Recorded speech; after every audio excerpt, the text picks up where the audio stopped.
कभी मीठे फल, कभी चावल का दाना तो कभी कोई और चीज। कालू कौवा हर समय कुछ न कुछ खाता ही रहता था। वो एक नंबर का पेटू था। खाने के सिवा उसे और कोई काम न था। थक गया हूँ। अब तो थोड़ा आराम करना होगा। ऐसा सोचकर कालू कौवा एक पेड़ की शाख पर बैठ जाता है। उसी पेड़ पर तोता बैठा हुआ था। कालू कौवे, थोड़ा कम खा लिया करो। पेट देखा है अपना कभी? इतने बड़े तुम नहीं हो जितना बड़ा तुम्हारा पेट होता जा रहा है। इस दुनिया में खाने ही तो आया हूँ, काम वाम तो मुझसे होता नहीं है। कौवे ने इतना ही कहा था कि जिस शाख पर वो बैठा हुआ था वो शाख कौवे के बोझ से टूट जाती है और कौवा धड़म से नीचे गिरता है। मर गया तोते, मुझे उठाओ। ये देखकर तोता हंसने लग जाता है। अभी तो शाख टूटी है, कल तुम्हारा घोंसला भी तुम्हारे वजन से टूट सकता है और एक दिन तुम उड़ भी न सकोगे। तोता कालू कौवे को सहयोग देकर उठाता है। रात हो गई थी। गोरी कौवी अपने घोंसले में सो रही थी जब कालू कौवा भी आकर उसी घोंसले में बैठ जाता है। कौवे के बैठते ही घोंसला सिरकने लगता है। कालू, खुद भी गिरोगे और मुझे भी गिराओगे। ये घोंसला पक्षियों के लिए है, भैंसों के लिए नहीं। जो भी हो, मैं तो ऐसे ही खाऊंगा। अब तुम भी दूसरे पक्षियों की तरह मुझे बातें सुनाने लगी हो। दिन गुजरते गए। कौवा दिन रात भोजन खाता रहा और कोई भी काम न करता। ऐसा करने से आहिस्ता आहिस्ता उसका वजन बढ़ता जाता है। आज तो कौवा बहुत मुश्किल से उड़ा जा रहा था। वो कभी ऊपर जाता तो कभी नीचे आता। वो पूरी ताकत लगाकर ऊपर जाता है, मगर अब उसके पंख उसका वजन बर्दाश्त नहीं कर पा रहे थे और कालू कौवा जमीन पर आ गिरता है। ये मुझसे उड़ा क्यों नहीं जा रहा? ऐसा क्यों हो रहा है मेरे साथ? वो वहीं एक पेड़ के पास बैठकर जमीन पर गिरे हुए दाने खाने लगता है। जब शाम तक कालू कौवा घर नहीं जाता तो उसकी पत्नी गोरी को अपने पति की चिंता होती है और वो उसे ढूंढने निकलती है। कालू, मैं घोंसले में परेशान हूँ और तुम यहाँ बैठे दाना खा रहे हो। गोरी, क्या करूं? मुझसे तो उड़ा ही नहीं जा रहा। मैं 2 पंख ऊपर जाता हूँ तो 1 पंख नीचे आ जाता हूँ। मेरे पंख थक गए हैं। अब कोशिश करो, मैं तो पहले ही कहती थी ज्यादा खाने से तुम्हारा वजन बढ़ रहा है। कौवा फिर से कोशिश करता है मगर वो उड़ नहीं पाता। वो फिर से गिर जाता है। फिर गौरी कौवी चिड़िया, तोते और कबूतर को बुला कर लाती है। सब मिलकर कालू कौवे को एक बड़ी लाठी से बांधकर उठाकर बहुत मुश्किल से उसे उसके घोंसले तक छोड़ते हैं। कौवे, तुम इतने मोटे हो गए हो कि हम सब ने मिलकर भी बहुत मुश्किल से उठाया है तुम्हें। अब हम जा रहे हैं और गौरी, तुम बुलबुल डॉक्टर को बुलाकर इसका इलाज करवा कर इसे उठाना। हमारे बस की बात तो नहीं है ये। सब चले जाते हैं। गौरी, भूख लगी है, मुझे फिर से भूख लग गई है। चुप करके घोंसले में बैठ जाओ, मैं बुलबुल को बुलाने जा रही हूँ। फिर गौरी बुलबुल को लेने जाती है और पीछे से कौवे के वजन से घोंसला टूटकर जमीन पर गिर जाता है। अरे, मेरा घोंसला कहाँ गया? ना ही कालू है और ना ही घोंसला। वो रहा, वो नीचे है, कालू भी और घोंसला भी। हाय, मेरी टांग पर चोट लगी है गौरी। बुलबुल और गोरी कौवी कौवे के पास आते हैं। गोरी, इसकी कोई दवा नहीं है, इसे केवल 5 दिन तक भूखा रहना होगा और जब उड़ने के काबिल हो जाए तो अपना भोजन लाने के साथ सब पक्षियों का भी भोजन लाया करे। ऐसा करने से ही इसके पंख ठीक होंगे और इसका वजन कम होगा। मैं भूखा कैसे रह सकता हूँ? उड़ोगे तो ही कुछ खाओगे, पेटू कहीं के।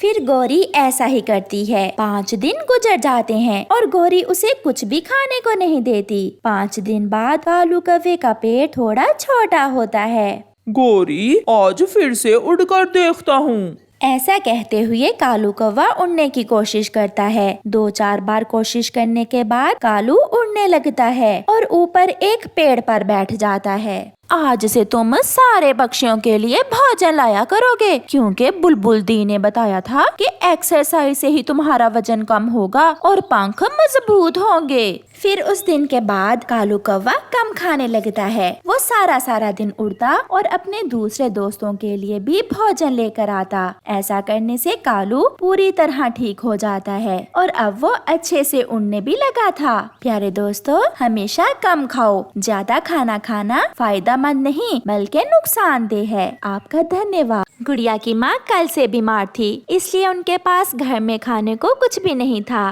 मम्मा, मैं जा रही हूँ, मैं लाऊंगी भोजन आपके लिए। बेटी, आप अभी छोटी हो, मुझे बहुत डर लग रहा है। मम्मा, मैं उड़ सकती हूँ। अगर मैं बाहर नहीं जाऊंगी तो सीखूंगी कैसे? फिर अपनी मम्मा को मनाकर गुड़िया अपने घर से निकलती है। एक जगह दाना देखकर वो वहाँ जाती है, मगर काले कौवे उसे वहाँ से भगा देते हैं। चलो चलो, कहीं से और जाकर दाना लो, ये मेरा है, मैं पहले यहाँ आया था। अंकल, इस जंगल पर सबका अधिकार है, तो फिर आप मुझे ये दाना लेने से क्यों रोक रहे हैं? जाती हो या मैं 2 लगाऊं तुम्हारी चोंच पर। गुड़िया वहाँ से चली जाती है। थोड़ी दूर उसे 2 उल्लू बैठे हुए मिलते हैं। वो गुड़िया को आवाज देते हैं। चिड़िया, छोटी चिड़िया, क्या दाना लेने जा रही हो? गुड़िया वहाँ आ जाती है। हाँ, मैं अपने लिए और अपनी मम्मा के लिए दाना लेने जा रही हूँ। मेरे साथ चलो, मेरे घर, मेरे पास ढेर सारा दाना है, मैं दूंगा आपको दाना। नहीं, मैं आपको जानती नहीं हूँ, मैं आपके साथ नहीं जाऊंगी। साथ चलोगी तो जान पहचान भी हो जाएगी। मगर गुड़िया वहाँ से चली जाती है। डर गई, छोटी चिड़िया डर गई। फिर वो दोनों उल्लू हंसने लग जाते हैं। गुड़िया उड़े जा रही थी। उड़ते उड़ते वो दूर निकल जाती है। सामने एक चील बैठी हुई थी। वो गुड़िया को रोक लेती है। छोटी चिड़िया, दाना लेने जा रही हो? हाँ आंटी जी, मैं अपने लिए और अपनी मम्मा के लिए दाना लेने जा रही हूँ। मेरे साथ चलो, मैंने घर में खीर बनाई है, मैं दूंगी आपको खीर, आपके लिए भी और आपकी मम्मा के लिए भी। मगर आप तो मुझे जानती ही नहीं हो। मैं सबकी मदद करती हूँ, कोई मेरा जानने वाला हो या ना हो। गुड़िया समझ जाती है कि ये चील जरूर बहाने से उसे साथ ले जाकर खाएगी। गुड़िया बुद्धि से काम लेती है और उस चील से कहती है, आंटी, क्या आप मेरे भाई को भी खीर दोगी? इसका भाई भी है, मतलब 2 पक्षी आज मुझे खाने को मिलने वाले हैं। हाँ हाँ, क्यों नहीं। तो फिर मैं अभी अपने भाई को लेकर आती हूँ, आप इसी जगह बैठकर मेरा इंतजार करें। गुड़िया वहाँ से चली जाती है और चील वहीं बैठकर उसका इंतजार करने लगती है। जो मिला मुझे बुरा पक्षी ही मिला। अभी तक कोई भी ऐसा पक्षी नहीं मिला जो मेरी मदद करे। मेरा दोस्त मर जाएगा, कोई मेरी मदद करे, कोई मेरी मदद करे। छोटी तितली की आवाज सुनकर गुड़िया वहाँ जाती है। छोटी तितली, आप क्यों रो रही हो? रोज, मेरा दोस्त रोज मर जाएगा, इसे पानी की जरूरत है। क्या आप मेरे दोस्त रोज के लिए थोड़ा पानी लाकर दे सकती हो? मुझे आपके दोस्त की जान बचाकर बहुत खुशी होगी। मैं पानी लेकर आती हूँ, मगर मुझे नदी के रास्ते का नहीं मालूम। मैं आपके साथ जाती हूँ। फिर गुड़िया छोटी तितली के साथ नदी पर जाती है और वहाँ से पानी लाती है। छोटा रोज पानी पीता है और उसमें फिर से जिंदगी लौट आती है। मैं बच गया, अगर मुझे पानी न मिलता तो आज मैं मर जाता। मैं अपने दोस्त को कैसे मरता हुआ देख सकती हूँ।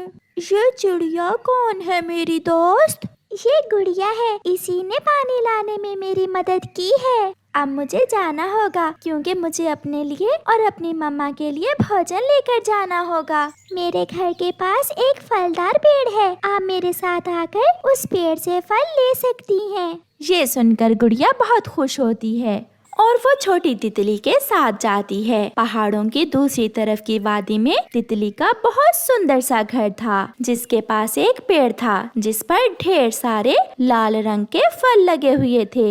ये सारे फल आप ले सकती हो। मैं केवल 2 ही फल लूंगी, एक अपने लिए और एक अपनी मम्मा के लिए, क्योंकि कोई दूसरा पक्षी भी फल खा सके। फिर गुड़िया उस पेड़ से 2 फल लेती है और बहुत खुशी खुशी वापस उड़ती है। वो छोटी चिड़िया मुझे इतनी बड़ी चील को उल्लू बना गई, अभी तक नहीं आई। निराश होकर चील वापस अपने घर उड़ती है। गुड़िया आज बहुत खुश थी। मम्मा मम्मा देखें मैं आपके लिए क्या लाई हूँ। इस मौसम में लाल फल, ये आपको कहाँ से मिला है? जब हम किसी की मदद करें तो ऊपर वाला भी हमारी मदद करता है। ये मुझे मेरी दोस्त तितली ने दिए हैं। फिर वो माँ बेटी मीठा फल खाकर मीठी नींद सो जाती हैं। प्यारे दोस्तों, इसी तरह हमें भी हमेशा दूसरों के काम आना चाहिए, क्योंकि जो दूसरों की मदद करता है ऊपर वाला भी उसी की मदद करता है। आपका धन्यवाद।